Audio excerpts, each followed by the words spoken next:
Welcome to part 2 of my conversation with Andy.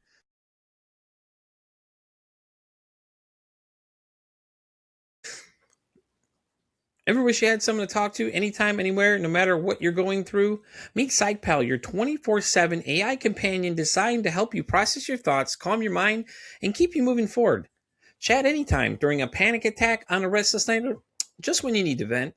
Prefer talking instead of typing? Try voice journaling. PsychPal listens, transcribes, and truly understands. You can even upload screenshots of tough conversations, and it'll help you unpack how they made you feel. PsychPal keeps life organized too. It can add appointments to your calendar, track your mood, and even summarize your sessions for your therapist so you'll never lose progress. Plus, built-in crisis resources are always just one click away.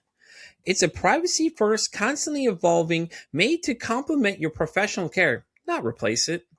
Ready to try it out? Head over to the link in this episode and use my code Pete at checkout to get 20% off your first month subscription to PsychPal. PsychPal, because your mind deserves a companion too. That's how you want less. I don't want to be normal, they know I will not.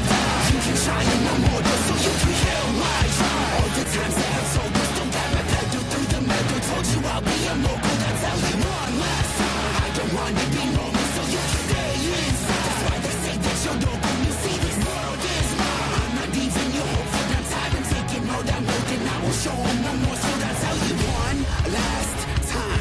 I don't know what's so hard, can you get it through your mind? The white flag. I'm done.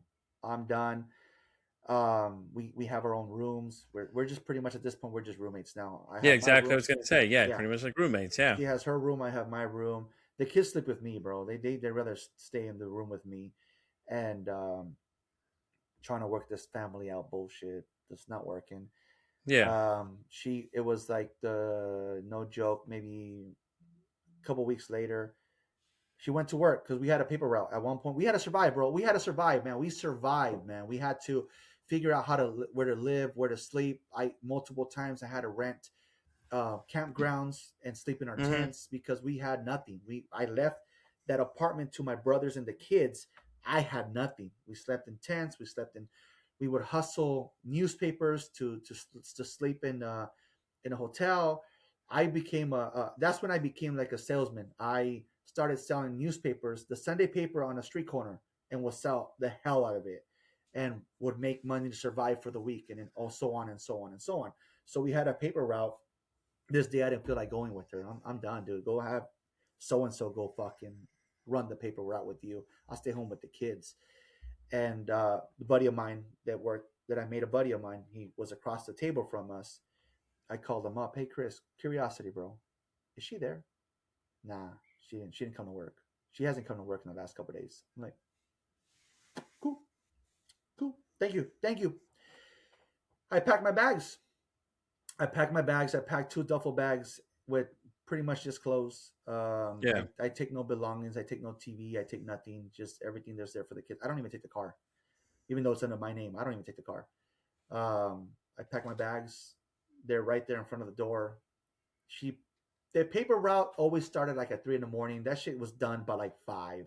Explain to me why she's walking in the house at 11 o'clock. Fuck it. Yeah. So you had to have some idea that something was up. If she's walking in such a big time gap, you're like, smelling bullshit here. I'm like, all right, you're home. Time to clock in. She was, what do you mean? I pick up my bags and I walk out the front door. Meaning clock in, take care of your kids.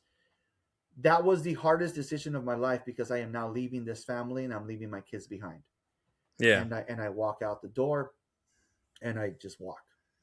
You know that when they say you have the feeling that you get when someone's staring at you, that you get. I turned back, like I was literally like down the block. I turned back. Oh, at this time now she wants therapy. Now she wants to get counseling. I'm done. Yeah. I look back, bro, and she's staring out the window, just watching me walk away. I was done, bro. Best decision of my life because I'm still standing here. I'm still standing here. So that morning in January of 2010, I decided to eliminate all negative people out of my life. That included family. That included her. That I'm done. This is enough. Like literally, my own family's covering for this bullshit. He went when he hit that guy and robbed that guy for money. They ended up putting him in a like a group, like a child group, a Mm-hmm. program. So he was Yeah. staying in towns away, and my own mother would drive her to go take when Oh, his Jesus. probation terms were she cannot be near you. But my mom would find a way to go take her to him or go pick him up for the day and bring him to her. So his probation stipulation said you're not supposed to be around this woman because you went and beat someone up for said woman. Nope. I was done, bro. 2010 negativity just fucking fuck out the door. Fuck everybody. Fuck you guys. Right. You know, Yeah. like Makes that. sense. Fuck you. Fuck you. Fuck you. We're cool. I'm out. Oh, yeah. Yeah. Yeah. Yeah, Like I'm half out. baked. Yeah. No, I Yeah, get you. I'm done. I was tired of the BS. I was tired of it. I'll figure it out where I'm gonna stay, whatnot, whatever. I'll figure it the fuck out. Luckily, back then I had a great friend, great mentor. If you go to my podcast episode number, I'm not sure what number it is, but it's called Oh, My. wait. Hold on. What number again? I don't know what number. Oh, I don't know what You don't know what number. numbers are? I don't know what number. Listen, when you all hear this conversation, go listen to our second conversation me and Andy have because he gives me hell about. Oh, you don't put numbers in your episodes, Pete? Okay. Well, you know number them. I'm like, Andy, you know how many I've got? Like you want to go back and number them all? Go ahead. Now you got Be it. my guest. Now you got me searching for it, bro. Now you got me searching for it. Go ahead and keep talking on your You know what podcast I'm while I saying? find Like, it. but dude, I feel it totally because I was the same way when the girl's mom was like that too. We got into it pretty bad. I was horrible to those poor kids, man. Verbally abusive. I was fucking threatening to hit them. I hit them a couple times here and there. Like all these things I'm not proud of. I was drinking a lot. I was not sleeping at all. She was cheating, and I knew it too. And the whole time she tried to tell me, "Oh, you're just making things up in your head," because the individual she was with, it was, "Oh, it's a brother. Oh, it's a cousin." Kept changing it to try and confuse me. I'm like, no, see, Yeah, I'm really good memory wise on people I've met before. I've never met your friend. I had never met this other dude that you claim is, oh, it's a brother and it's a cousin, this and that. But mind you, this woman during a hurricane decided she was going to go over there and yeah, hook up with this guy rather than stay home with her own damn kids. I'm like, now, granted, she's in a better place now, doing way better. The kids do stay with her because it was a better decision at the end of the day because she was in a better place than I was, and I was nowhere near. Those kids should not have spent as much time as they did with me because yeah, I was a mess, and I didn't want to admit it, and I just kept getting mad at them, and it was they didn't do nothing wrong, they're just being kids. So like I'm getting mad at them, so like I'm having flashbacks of that. yeah, Like the one thing I did do, I ended up living in one of those weekly rentals because I was just like I came home one day and she took all my stuff out of the house. yeah, And I'm at work. She stole money on my account, stole the car, everything. So I was walking to work every day. And luckily, my boss, too, at the time, she's actually younger than me. One of the youngest GMs that were in the company I work for. She was really cool. She understood exactly what's going on. I was like, hey, I need to adjust my schedule a little bit. So I basically worked from like midday to evenings, yeah, worked both lunch and dinner rushes, 5 days a week, 50 hours a week. And I walked home to work back for it. Now, the people would offer me rides here and there, which is cool. Other than that, I'd walk everywhere I'd go. I'd walk all the way to work and walk back. They were totally cool. If I need to go to the bank, I'd take her car and ride. She's like, you can drive a car. I'm like, yeah, I can drive a car. I'll take the bank deposit and drop it off, things like that. Or I'll come in, do what I had to do. I still kept doing all my duties, all these kind of things like that too. And she was really cool because she kept dropping the kids off with me at work all the time. And then, my boss always offered free food to them. Hey, this. I'm like, y'all got to stop spoiling them. Okay, it's cool they're here, but I mean, I appreciate the fact that she was so understanding about. They were just hanging out in the lobby and things like that, and I'm at work. But they weren't really being distracted, which is fine. Even if they were, I think she probably would have stepped in and went over and hung out with them or whatever. Because they didn't know. They spent more time with me than anything, dude. We literally hung out at McDonald's around the corner more than we hung out at my hotel because there was no room in there. I yeah, remember days we all just cramp in the same room together. That her mom would come knock on the door at like 2 a.m. Oh, hey, listen, can I come stay with you? And I'm like, I always come with some weird thing to just come up with, and it was always like, oh, you need to like do this or that, and then she would always want to try and hook up, and I'm just like, I always say yes because I was still. I just kept saying yes for no reason. When I should have been saying no. Like, no, fuck you, dude. You're the reason I'm in this fucking situation. I have yeah, nothing. I'm down to the 3 boxes in the corner of this fucking room, you know? So I get it, man. I get it. It's a rough pattern. And it's yeah. like, if you think about it, the pattern women you go to. So anybody after that, do they fit the same kind of parameters? Or they very, So or they cheat? we can get there. We'll get there in a minute. But it's episode 38. My mentor, Oh, uh, okay. Listen, Andy's got to cut us off for his episode 38. I'm telling mentor. y'all have to listen to our conversation. Everybody gives me hell Yeah. about it. We don't put numbers on your dates? On your episodes, Pete? I'm like, anyways, no, man. But So, yeah, no. I mean, like I said, I mean, real quick back to the I think I'm almost done with the conversation about that No, you're story. fine. Yeah, so I go stay with my buddy Frank for a while, and that's Hmm. it, bro. Now I'm trying to fight for custody and stuff like that. Yeah. And And how was that process for you? Was it oh hard since you being the dad? Because I know a lot of times they decide with the females in most of those yeah, conversations. No, when I won mine, everybody's like, "Oh, you beat the odds. You beat the odds." I'm like, "No, I just had the evidence that proved that at the time she just wasn't yeah. she wasn't taking care of him." So again, I'm like trying to survive day to day, Hmm. hustling. At one point, I started slanging DVDs because I got really good at downloading DVDs, and Yep. but I survived to feed my Remember those kids, right? days. I survived to feed my kids because at one time my son asked me, "Dad, can I have a pack of gum?" And back then, when they're 25 cents, I said I can't afford it. So I decided, no, my ways of thinking are going to change. So once I got a job, I keep pursuing more custody time. I got granted a little bit here and there, then got an even better job, got granted here and there. But what changed the to get full custody Yeah. was, again, I didn't say earlier, my brother and I got into a second fist fight and my mom told me to bounce. That's when I was like homeless, and luckily I had a friend that let me stay in his house. He let me stay in his kitchen. He put a bed in his kitchen and let me stay in his kitchen so I wouldn't be homeless. That's a real one. Okay. So this individual, this brother of mine just fucking hates my guts.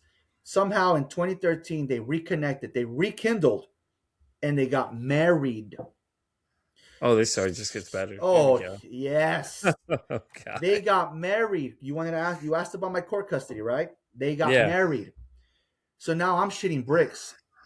This is the individual that hates me the most, on drugs, alcoholic. Because what you're hearing right now, Pete, not once did I turn to alcohol or drugs. I am still, no hate on anybody who does. I still haven't put weed to my lips. Do I smell it from the neighbors? Yes. Do I think it smells okay sometimes? 100%. But I've never smoked weed. Alcohol, I sold alcohol for 12 years, never really got into it. I'm not a fan of it. I'll drink some when I'm playing golf, but it's just to kind of keep me Yeah. loose. Socially, Yeah. Yeah. But I never got depressed enough to feel like drinking. I heard that cigarettes release stress. So when I was in the seventh grade, stressing out because my mom's gonna move us again, because she moved us every fucking 6 months, I had a cigarette. This is disgusting. But anyways, train tracks. So she marries my brother, and I'm shitting bricks. Now this guy's gonna be around my kids 24/7. He already tried taking them from me once. Now he's there. They're legally married. So I'm shitting bricks. And my wife does a very good job at researching shit. Yeah. So she finds this lawyer in Ventura, and I type up an email and I say, "Hey, this happened. She married my brother, and I want some kind of custody for my kids. I want some kind of protection for my kids." And she gives me the first 30-minute like advice for free. I Yeah. go to the I go to the I go to the office and we're talking, and then I tell her she married my brother. She was like, "What? I thought that was a typo. Are you serious?" I'm like, "Yeah, I thought that was." She was, "I thought that was a typo." I'm like, "No, she married my brother, and I'm scared for my kids because he hates me the most, you know." And then I told her, I'm like, also I see my kids growing up in the same environment that I did. And then she was like, "What do you mean?" And I started sharing her stories. Again, lo que no quieres vas a tener. How I grew up, that's how my kids are growing up. So I gave her a little, I think that 30-minute session went longer, but she was taking it, bro. The way I see it, and I tell friends now, if the lawyer knows they're going to win the case, they're going to take the case. So Yeah. she kept on listening, and she couldn't believe what she was hearing. And she told me, "Okay, look, I'll take your case with one condition. You go get therapy. Go get therapy." And I'm like, "Yes, ma'am. Yes, ma'am." My wife's been telling me for years to get therapy. Oh, this you knew that was stranger, coming. this stranger tells me the very first time, and I say, "Yes, ma'am."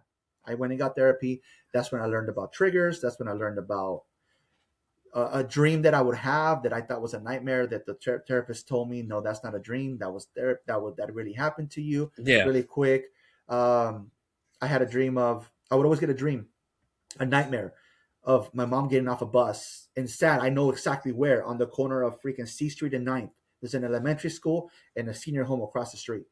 She gets off the bus and she starts walking north, in the rain, and I'm walking behind her crying, trying to catch up to her. Trying to catch up to her. So I mentioned that to my therapist, and he goes, that is not a nightmare. That is a memory. The moment he Yep. told me that was a memory, bro, I've never had it again.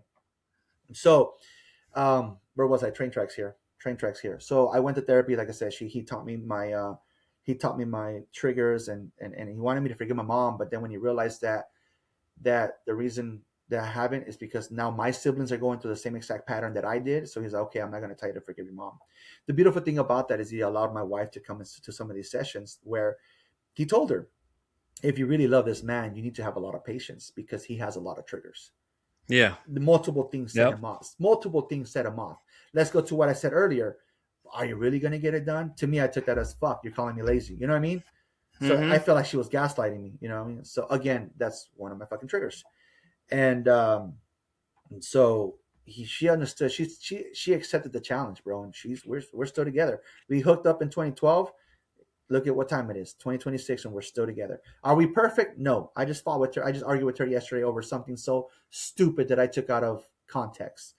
Yeah. Um, and so we get to the whole trial in court, and she tells me to hire a private investigator. She happens to know a private investigator. Episode 9, guys. If you want to go listen to episode 9, I have the private investigator on the podcast talking about the case. Oh, Uh okay. huh. Okay. So he pretty much tells me, "Hey, well, bring me everything you got." So I show up with the milk crate, Mike. Pete, I'm sorry, Mike. Fuck, Pete. I show up with a milk crate. This milk crate is full of documents, police reports, pictures, everything. And he's like, "Why don't you have full custody of your kids right now?" Because I was always told not to bash the mom. So to always make it about the kids, so I don't bash the mom. And this box bashes the mom. So he was like, "Okay, we'll do it for you." So, Pete, that first declaration was 300 pages long. That the judge is like, I don't got time to read all this shit. But based on the first page, we'll grant temporary custody to the dad, and then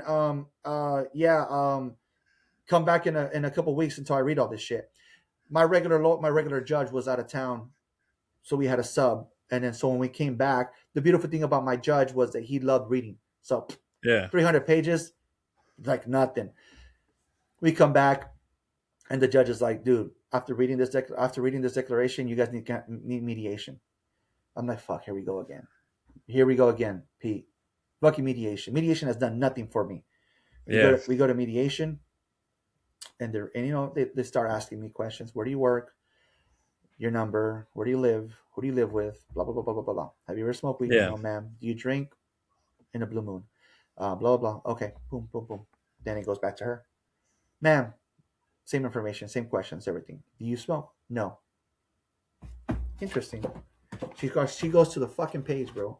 Interesting. Let's see here. On page 39, it shows that you Yes. were out smoking weed. So my case was the very first case that they used social media as evidence. Yeah. So she fact checked her. You don't smoke weed. You don't smoke weed. Interesting. That's why it's Interesting. so great to keep notes, though. Yeah. I met a woman early on. That's what she was telling me. If you keep notes, Yeah. like they love that because you have actual factual proof what's going on. It's no longer hearsay. These are the actual documents proving that what I'm saying is correct. And she shot herself in the foot because Yep. everybody's like, "Well, I want to text something. I want to say." That's your first mistake is you want to put everything Yep. in you keep everything in writing with people. It's because Yep. they're going to keep track of it because those can be used against you. And people don't realize that these social media posts you make and these wild things you're saying that can be used against you Yep. because everybody, Yep. and especially now with that case where Facebook is now being held accountable for anything posted on their pages. So now the court ruling Yep. just came out a few days ago prior to this recording that they said that now they have to basically police their own site, which for the longest time they're like, well, why do we have Yep. to police it? Because it's your site, Yep. and that's what people seem to forget. Everyone wants to post things. Oh, I was here, I was there. Like you use that against you. What are you talking about? Like, are you like, it's like if you're trying to like low profile and you're out there posting pictures, oh, look cute. I need to post this on TikTok or what? Yep. What? You're putting a timeline stamp on where you were. And then oh, well, I didn't do it. And then, like you said, went back to the papers. Well, hold on. Okay, yeah, Yeah. yep. I So was why does it say this here? Yeah, I was always told, I'll give everybody advice at the end, but I was told to, when I got the lawyer, she told me, grab a pocket calendar. There's a pocket calendar in the front. It's literally the pocket calendar the size of your phone, probably a little bit longer. It fits in your back pocket. On this, you need to treat it like your Bible. You need to treat it like your diary, and you have to note everything that happens. So I was okay. So during the mediation, I pulled it out, and the lady said, "I can't read that." I'm like, "No, no, no, this is not for you to read. This is for me to go back on dates because obviously she's already denying smoking weed." So they start talking to her and whatever, and I'm still uncomfortable, bro, because it's like, fuck, man. She makes the biggest mistake of her life and pulled out her phone and started texting her family while in mediation. That the mediator fucking started ripping her a new one and told her, Oh my she's god. like, Yeah. because then she was, I just want 50-50. I want 50-50. And the mediator said, oh no, oh no, there's no way that you're getting 50-50. We're going to make a dramatic change in this situation. Pete, and I'm glad you filmed this because we can see.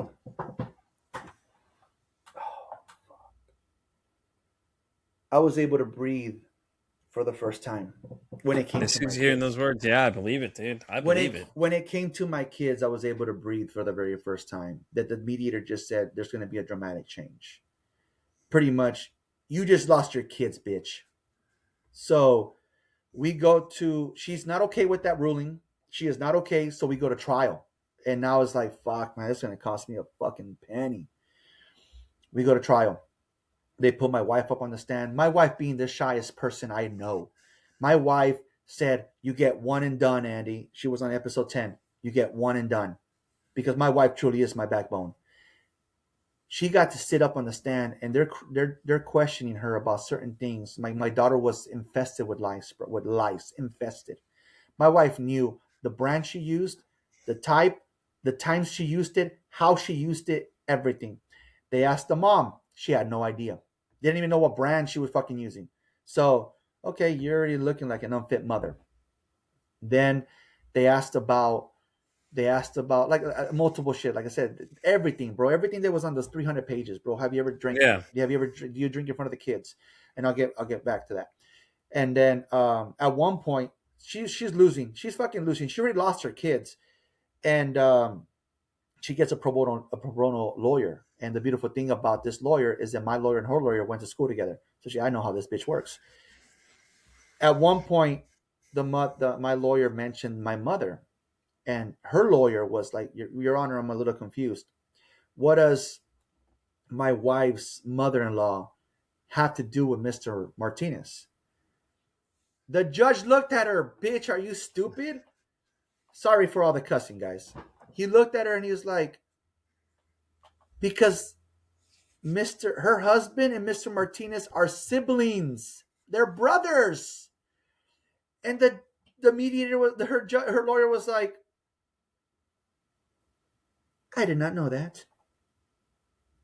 She made her lawyer fail. Pete, she failed because she did not give her all the details of the case. That her lawyer had to find out that the reason why I didn't want my brother around my children was because he hated me. Hated me. The private investigator had to go because the first ruling was he's not supposed to be around the children. So the private investigator, my son had to, he was being bribed with strawberries not to tell us anything. Here, don't tell your dad that he was here. Don't tell your dad he was here. Dad, look what they gave me because homeboy was there. I'm like, private investigator went and proved all that. Then she would say that she was funny because one day, oh, I used to work in Santa Barbara and I lived in Oxnard. So Santa Barbara is Hmm. up north and I had to drive south. The office was passing my house. So Yeah. my private investigator called me and said, hey, dude, I want to play you something, but I'd rather play it to you in person. Can you come to my office on your way after work? I'm like, yeah, I Oh mean, no, that's never I'm good. like, yeah. So her defense was that he was not a crack addict. He didn't use drugs. He was the coolest guy ever. Um, the power of police reports. She made a police. I get to the office and what's going on is I'm going to play you an audio. The voice on that audio was the mother of my kids, calling the police that her crack addict husband just beat the shit out of her, and he's all cracked out, he's all twacked out, he's all on drugs, he's all fucking using crystal meth and all this bullshit, blah blah blah blah blah. That we get a copy of that recording. She pretty much handed me my children that day. So we play the audio in court. Well, obviously, this is trial. We play it all. Oh And yeah, we yeah. play it all, dude. And then at one point, her lawyer said, "So are you saying that my client is the problem?" Yes, ma'am. Your client is the problem. Um, you know, so we get to, you know how the lawyers, they go on their, what's it called, their final speech, like the closing, Mm-hmm. the closing. Mm-hmm. The my lawyer was like, your honor, she goes on her little spiel, whatever, she goes on a spiel, and then she pulls up her notepad, and it's a photo of a 24-ounce bottle of Smirnoff, the original, next to my son's sippy cup, and the caption on the photo said, "Thirsty Thursdays." So she's having a drink midday with the children, present. So that was my lawyer's closing argument, and I got full custody of the boys. I hired the lawyer in October. I have full custody of my boys in March. Yeah. Full legal physical custody, because there's two. There's physical and there's legal. Full legal custody, and mom had to see the kids once a week, supervised visitations. Supervised, and she had to pay to see these Yep. kids. So Yep. again, homeboy's not allowed to be around the children, all that, blah blah blah, all got taken care of. But now there's the case of my daughter. We go back, we're still going back, and I get asked the question, like, why didn't you fight for her from the beginning? At this point, my lawyer's just trying to insult to injury, bro, because we were done. Yeah. I wasn't done, and I'm like, I am no longer allowed to see my daughter. She is pissed off that we took the children, the boys, and oh, real quick, sorry, train tracks. When my boys went to mediation and spoke to mediation, Yeah. the youngest one, he's little. He was little. I think he was 5. He had no clue what was going on. He just know that this lady was asking him questions, gave him cookies and the fucking apple juice, and he was living the life, right? He just wanted to go back into the fucking waiting room because that was where the fun was at. My oldest son was 7, maybe. I've never seen that child walk with such, how do you say it, man? Respect, such Mm-hmm. pride in what he just finished doing behind that door. He walked up, saw his mom on the floor crying, looked at her, and kept walking with such pride. You know what I mean? Yeah. Then my daughter walks out after that, and she also shared her stories and stuff with the mediator. And then she says, "Can I say hi to my mom?" Bro, this is in front of her lawyer, my in laws, my ex in laws, the mother of my kids, myself, and my wife. "Can I say hi to my mom?" And the mediator's like, "Sure." Pete, the door is right next to where the mother of my kids is at. My daughter walks out of the room.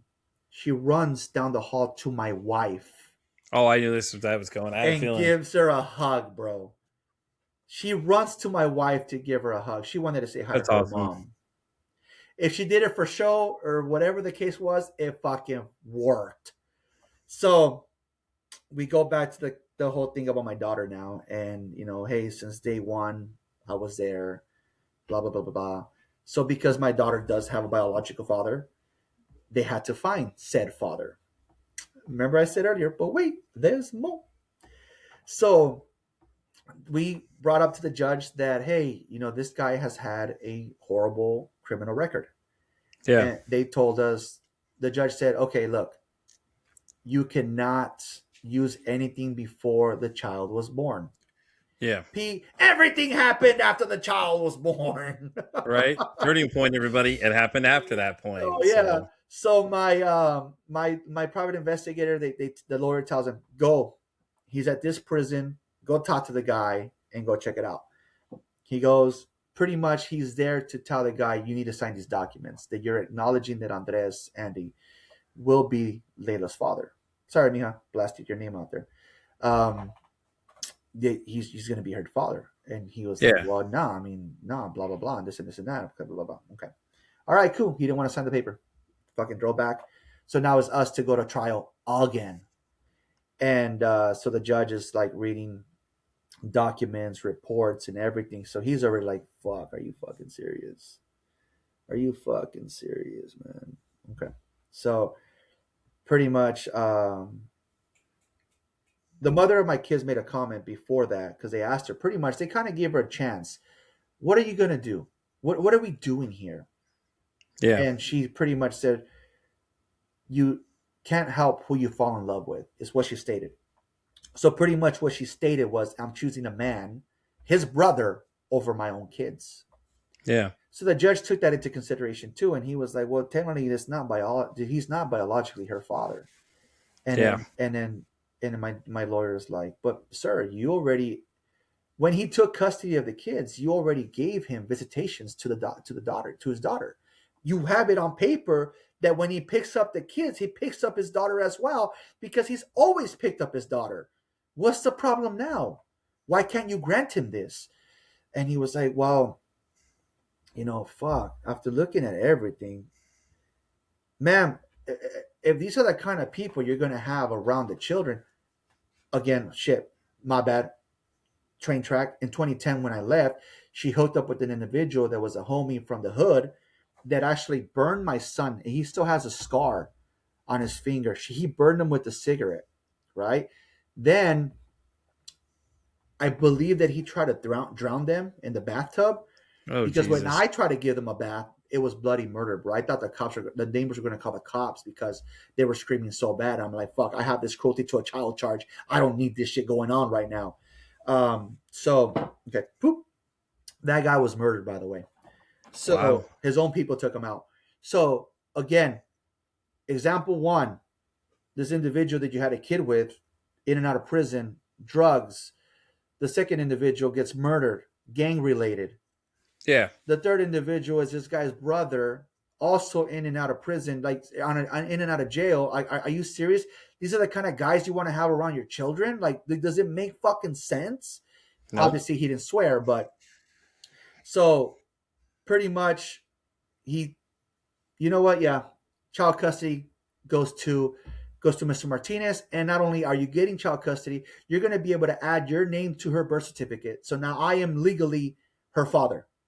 Yeah. Court document, child support. I'm sorry, not child support. Birth certificate. I am legally her father. Dude, she fucking dropped to the ground, crying. My lawyer looked at me, shocked, almost in tears, that she couldn't believe that we just got my daughter. We just got full custody of my daughter. Never happens before. Yeah. Full custody of my daughter. I'm crying. My lawyer hugs me and says, "This is why I do why I do." Fuck. Now I want to cry. Fuck. Um, I mean, it's powerful, it man. was I a mean, it was a beautiful fucking day, man. it was, man. It's awesome. I mean, it's you won against the system. Even the judge recognized that the people that she had in her life were just that terrible. And it's like, are you seriously kidding me right now? Like, you want to keep a kid around this kind of stuff? What are you going to teach this kid? I But it's told her, awesome, man. I told her before that, bro. Be grateful that you found a man that loves his kids and that loves a daughter that biologically is not even his. You know. Exactly. So yeah, dude, we got full custody, and then like maybe like a year later, my wife and I got married, and this is where the blessing started, bro. Even more. My wife and I got married in January of 15, and I go to my private investigator and I say, "Hey, here's your monthly payment."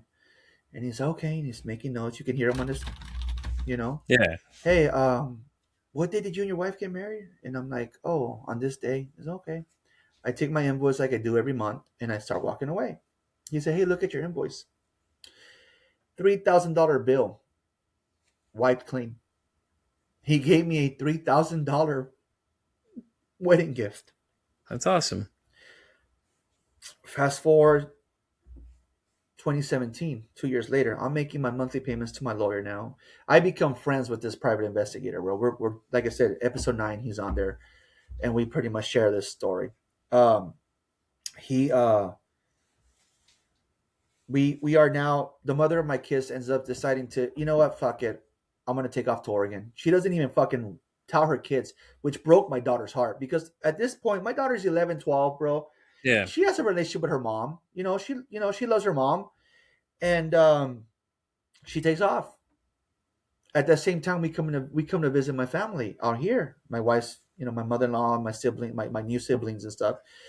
And my son has the idea of like, why don't we move out there, which is where we live at now. Yeah. We go back to court. Homegirl finds out that we're gonna move, so she comes back home and she tries to stop us. She tried to stop us, and my lawyer told like she had first told me when I told her the idea of moving out of here, out of Oxnard. Yeah. She said that would be a great idea. That'd be a great idea for you and the children because you guys have experienced so much trauma over here that this town is nothing but bad memories. And we go back to the train track conversation. I was just there Hmm. recently, and I was just there a few months ago, and it was like at that same fucking intersection, fucking Yeah, 'cause I having, remember we yeah, we touched on this in yeah, our interview too, though. I remember we were talking yeah, about how you were having flashbacks in yeah, that moment and things like that, which is understandable because you're like, I hadn't been here next amount of time, and it's like I already could just yeah, still feel the emotions. And we covered that because the yeah, body remembers these things. Your mind may not totally remember a lot of things, and stuff like that too. But that's exactly yeah, what you said too. yeah. So she, like I said, her priority was the well being of us, my mental state, the kids' mental state. That was her Hmm. concern. And I'm telling you, bro, that bill is at $60,000 right now. And she told me, "You get these kids out of Oxnard." And she has a heart to heart conversation with me. Look, Mr. Martinez, the moment I took your case, I knew you couldn't afford me. I knew that you weren't going to be able to pay this freaking fee. But I took your case anyways because I knew that you were a great father. Yeah, So get your kids out of Oxnard, and I will wipe your bill clean. that's awesome. $60,000, bro. She goes, send me proof. Okay. We move out here. We agreed. Mother in law has this house ready for us. We move out here. The first bill that comes in my name to the house, I ship her a copy. Bill clean. Bill clean. And that's the one thing that I say, like, because, in my 20s, I was a piece of shit individual because, like I told you earlier, Yeah, I grew up in a negative environment where I yeah, thought being a piece of shit person was normal, you know, until karma came knocking on my door. That's my podcast promo. Until karma came knocking on my door. So all my brothers that come around now and they see like, fuck, Andy's a different person. And that's what I tell them. If I was still this piece of shit person that I was back in my 20s, I wouldn't be blessed the way that I am. And I'm being blessed. I have full custody of my kids. I have a wife that fucking adores me no matter what I fucking do, no matter pretty much my fucking triggers, my fucking outbursts, my fucking tantrums. Woman fucking adores me, and I ask her, I don't even We know we call why. that a real one. That's what we call it. Call that a real She, one because she gets it, man. She's been through the ride with you. She understands. She sees that at she, heart you're a good person. Just you have faults, but I mean, you're at least you're doing something about them though. You could be sitting she, there doing nothing. yeah, You know what I'm saying? she stopped going to school. She was going to school for child development to be a teacher. She stopped going to school for 7 years. She didn't work for 7 years, and that was the toughest 7 years of my life, but Hmm. financially. But she raised the kids. She stayed home to raise the kids. She stayed home to raise the kids the way that she was raised, not the way that I was raised, because she's still raising me. She's still reminding me where I'm fucking up. And she raised our kids to be well mannered, well respected individuals. They can come up to you and shake your hand, a real handshake. They Hmm. make sure that when we go to an event, they say hi to everybody in the room before they get on their phones or before they are very polite. Maybe at home they act like little fools, but in public, my Yeah. daughter, my daughter at 16 years old, she went to go live back with her mom because after 5 years, I just couldn't do it anymore. They were just working on getting under my skin, and they did a very good job at that. So she went back to live with her mom. I didn't talk to my daughter for a couple of years until I got a phone call from a friend and said, "Hey, dude, I just bumped into your daughter." And I'm like, "Oh, really?" She goes, "Yeah." I'm like, "Well, that's more of a conversation you've had with her than I've had in the past 5 years, for 3 years." And he's like, "Well, you know what, bro? I don't want to bring up bad memories, but I just want to tell you that you did a good job." I'm like, "What do you mean?" well mannered, sir, pardon me, words that never came out of her mom's vocabulary. So I know that that child is all you. So kudos to you, bro. Oh Yeah. shit, thanks, man, thank you, and good because like I said, something happened in the universe because a couple months later, my daughter reached out, Dad, can we start over? Yes, baby, we can start over. And now she sees things for herself. And but yeah, dude, I mean, honestly, I'm gonna give advice right now. I don't know how much longer we got, bro. We're No, you pushing. can. We're Yeah. getting ready to start Okay. wrapping up soon here, but it's all We right. got. We're making this will be a two-parter I'm anyways, gonna so give. no big deal. I'm gonna give advice to both parties here. I'm gonna give part advice to the person that's. I'm not saying the mom because in this case, dads can be petty too. Mm-hmm. I'm gonna give advice to both sides of the party. One, if you're the other parent is trying to see his child, the more and more you deny the parent from seeing his child, the more and more in life later on that child is going to lose respect for you. And I've said before, my son one day came up to me and said, Dad, you're not an asshole. He was like 7 years old. Dad, you're not an asshole. Like, the fuck? I was shocked. I'm like, excuse me? What is your definition of an asshole, mijo? He's like, a really mean person. I'm like, a really mean person? Yeah. Like, oh, okay. What gives you the idea that I'm not an asshole? Oh, because my mom's always saying that you're an asshole, but I don't believe it. I'm like, mijo, as long as you don't believe it, doesn't matter. Right. They don't respect their mom because of all the years of them hearing negative bullshit about their dad. So parents that are going through the same bullshit right now, don't bash the other parent. Yep. At the end of the day, man, it's gonna bite you in the ass. You know.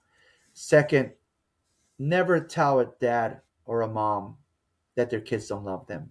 Never tell that person that they don't pay enough child support or they don't pay enough to see their children because it will bite you in the ass. Because when I got full custody of my kids, she had to pay a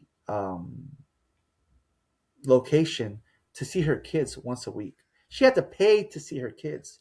Yeah. She once told me my kids didn't love me, they didn't want me around. 2 weeks of my life that hurt me like hell.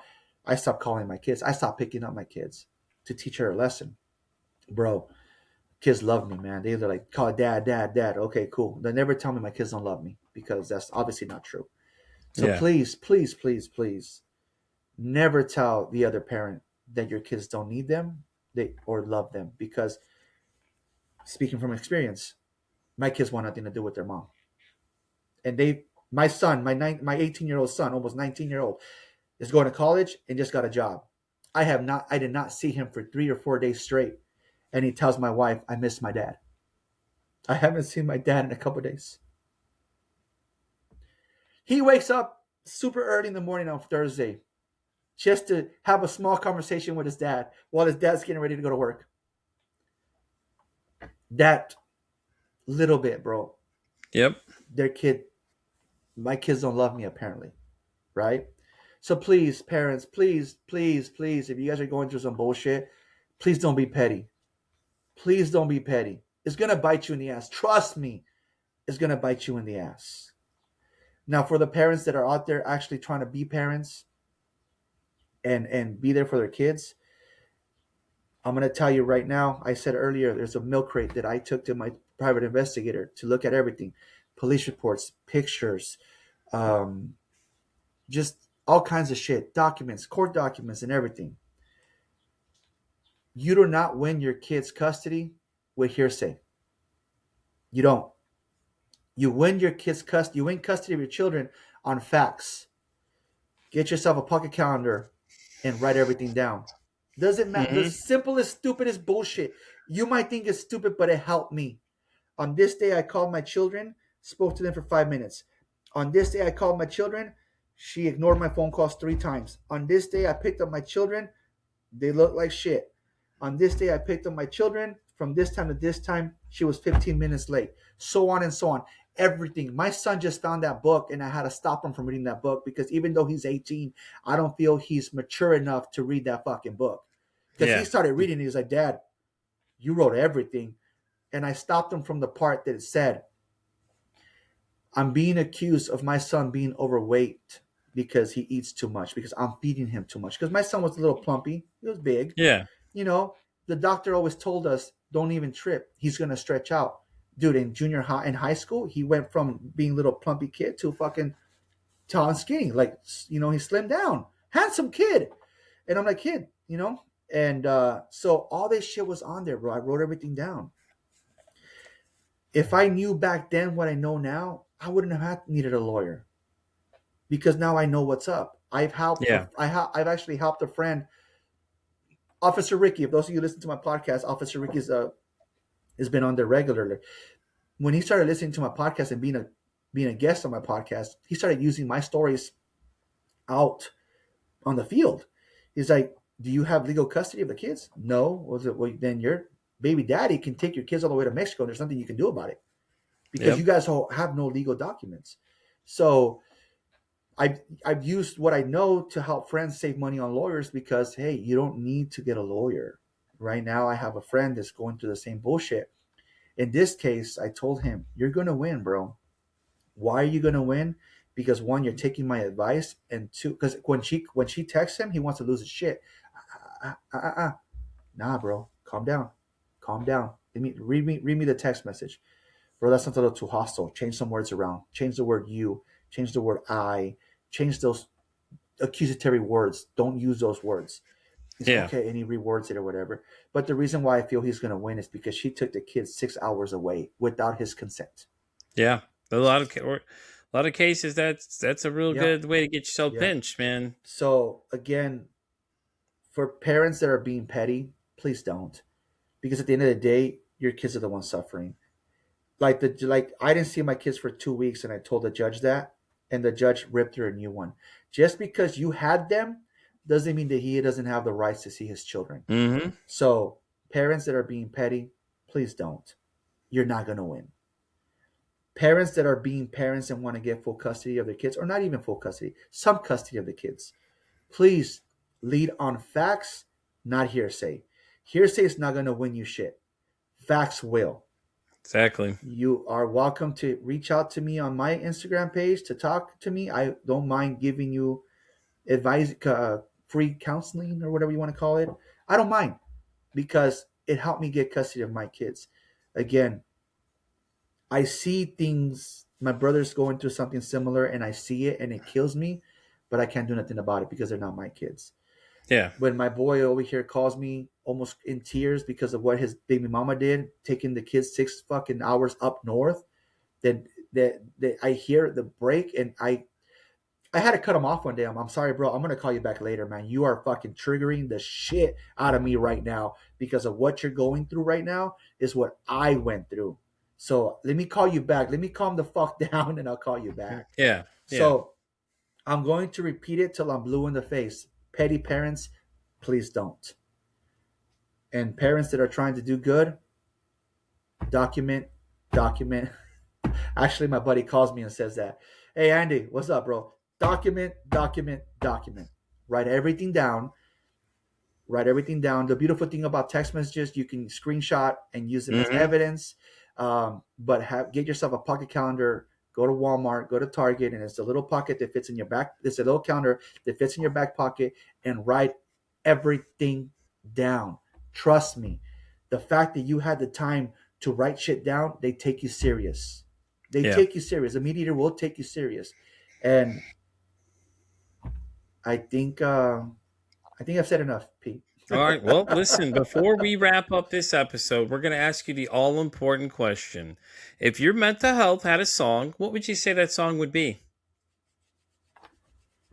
They're going to be completely lost right now. Holy The man of shit. many words. Now he's like, what do I say to this one?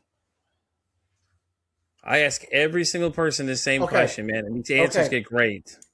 2007, it would have been "Lonely Day" by the fuck. What are they named? Fuck. What are they named? System of a Down. System of a Down. I would play that song on repeat. I would listen to a lot of Linkin Park too. I think Linkin Park Mm-hmm. saved my life. Linkin Park and Eminem. But back in the day, I would say "Lonely Day," right? Okay.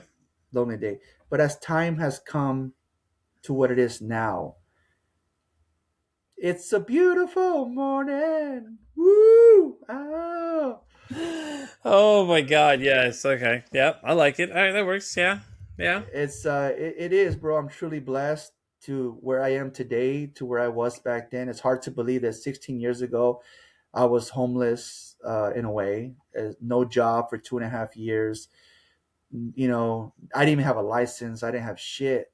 Full custody of my kids didn't exist. Didn't even come to mind to again have finding the individual that because again, really quick, sorry, but the mother of my kids did help me find red flags, and I did not get hooked up with two individuals because of said red flags. That Yeah. you meet somebody and it's like, holy shit, this lady has no fucking red flags, and my kids adore her. So you know, blessed with the beautiful state job, blessed with the home. I may not own it, but I pay every fucking bill there is to it. Blessed to have full custody of my kids. Blessed to have my daughter back in my life. Um, you know, from nothing to now having a my driver's license that gets renewed on its own by itself, not on probation. The probation officer told me, "Hey, I read your documents, I read your counseling sessions, I read everything, and it turns out that all you ever wanted was a hug. I'm not going to give you a hug. Get the fuck out of my office. I never want to see you again." So, yes, it's a beautiful morning I love it. every I love time. it, man. All right. So the question and the reason this podcast started is if you could break the stigma about mental health. Now, when I ask you this question, it's just something that you see that just drives you insane out of your own thoughts. What do you think that one thing you would say to somebody is like, hey, listen, I want you to stop believing this out of your own experience? What would you say it would be? I'm gonna have to go back to the train track conversation. Okay. Um, you're truly not alone. I forgot to mention that during those times, I had a friend of mine that would drive from Whittier to Oxnard, which is an hour and a half drive, just to check up on me. He would hear it in my voice. This guy's something's wrong. He would drive. So at the moment when you're going through that dark space, those dark thoughts, you think you are alone, but you're really not. Mm-hmm. And nowadays there's so much freaking people on social media willing to listen to you. I started doing my podcast to just vent with friends to get stuff off my chest because that's what my uncle told me. Is like, dude, you have a lot of stories and you beat the odds. Share your stories. Then now I have people like you and random people from TikTok that come on and share their stories, and now people are hitting me up and saying, dude, like, I want to donate for your cause. What you're doing is great. And so again, like, you may feel alone, but you're truly not. I give you a quick little example. There's this lady that hated my like she was a bitch, bro, at the store that I worked at, and I would avoid her because she was a bitch. She was not a nice lady. And one time I had the courage to say, "Hi, how are you doing?" And she starts crying, tells me she has cancer. I'm hugging this lady that was my arch enemy for like 3 years. You know what I mean? And I'm giving her that ear for like the ear that she needs. Sometimes people just need an ear. I'm here for you. Pete's here for you. You're truly not alone. And I do believe that now listening to my guest stories and the podcast episodes that I've dropped and everything, I learned to realize, man, maybe not to rag on anybody or not to feel anybody make anybody feel bad or nothing, but like I just feel like maybe Mm-hmm. Mm-hmm. I just have mommy issues, man, and I truly never knew my father. That's all I have, bro. You know what I mean? Okay, you keep it together. Bro, All right, guys. With that being said, we're gonna wrap up this episode of Pete vs. Anxiety. Andy, before we start signing out, man, tell them where they can find you. I know you're on Spotify. Are you in? I can't remember. Are you on everything? I am on. So the main source of my podcast is Spotify. So if you like to listen on Apple and you follow on Apple, I won't get the credit for it. You would have to go follow me on Spotify, and you can follow on Spotify and delete it. I don't care. It goes on Pandora. It goes on Apple, on iHeartMusic. It goes on Catbox. It goes on a bunch of stuff, bro. But it's literally Spotify is the main source of the podcast. Yeah. You can find me on Instagram, Ride With Me Podcast. Just just like how it sounds, you'll find it. I'm on YouTube. I don't do video. I'm nothing against people that do video. I'm a one man show, and like I said, it's a hobby. And the last thing I want to do is stress out on about a hobby because then I'm not going to want to do it. So I'm on YouTube, FTA _podcast. I started posting on Rumble, but FTA underscore podcast. Dude, But I was telling him Rumble too. I stopped yeah, for a while. I was like, I just don't have time. Now that the way I do it now, I could probably do Rumble. yeah, Just start uploading the videos there and do all the extra stuff. It won't take that long to do. But yeah, no, I agree with you, man. Like I and said though. But yeah, guys, hit up Andy if you want to be on the show over, man. He's really cool, man. He'll respond. Instagram is like he said, it was his main home where he hangs out all the time. He's on TikTok too. If you see him on there, he does wander around on there. So don't let him lie to you now. He yeah, does show up on TikTok, guys. So yeah, FTA underscore And podcast as well. right. Well, man, I appreciate you coming and hanging out. I know it took you so long to get here. I apologize, man. I just got a lot going on, man. Like between the two shows I do, this Yeah. one and all the other things I'm trying to get done, man. Andy's very understanding, but he always likes to give me a hard time about it. Well, Peace never invited me on the show the whole time. But like I said, man, it was great having you and everything too, man. I love having conversations whenever I get a chance, man, because it's always very interesting where we go with our conversations, man. And things like that too, man. Before we start signing off, do you have any final last words you want to say to everybody? Guys, Lay it on them. Come on now, give them a speech like a Jerry Jones. love your children, love your wives, love everybody. Have peace in your heart. No matter how much people have done you dirty, just let it go and move on, man. It's like, again, I learned to accept that at 40 years old that my mom does not love me, and you know what? I'm okay with that because my boys and my wife fucking adore me. And with that being said, we're going to wrap up this episode of Pete for Anxiety, guys. You can find me on Pete for Anxiety on Spotify, all the way down to Pandora Radio. I'm on X, all the way down to TikTok. And as always say, it costs nothing, absolutely nothing to be kind to somebody. One kind act you could do can save life, or hell, you can make their day. I'm Pete for Anxiety, signing out saying, don't ask how your day is today. Say, hey, how's your mental health?